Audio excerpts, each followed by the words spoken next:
السلام علیکم ورحمۃ اللہ وبرکاتہ۔ شروع کرتا ہوں اللہ کے نام سے جو بڑا مہربان نہایت رحم کرنے والا ہے۔ نبی کریم صلی اللہ علیہ وسلم نے ارشاد فرمایا، 3 شخص ایسے ہیں جن سے اللہ تعالیٰ قیامت کے دن نہ بات کریں گے اور نہ ہی انہیں پاک کریں گے اور نہ ان کی طرف رحمت کی نظر سے دیکھیں گے، اور ایسے لوگوں کے لیے دردناک عذاب ہوگا۔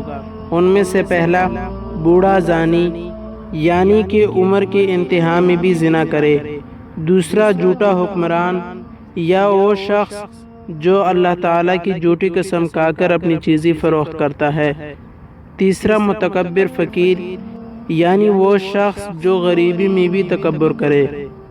سیدنا عثمان رضی اللہ تعالیٰ عنہ سے روایت ہے کہ رسول اللہ صلی اللہ علیہ وسلم نے فرمایا، جس شخص نے نماز عشاء باجماعت ادا کی تو اس کے لیے اتنا ثواب ہے کہ گویا اس نے آدھی رات تک قیام کیا، اور جس نے صبح کی نماز باجماعت پڑھی تو اتنا ثواب پایا کہ گویا اس نے ساری رات نماز پڑھی۔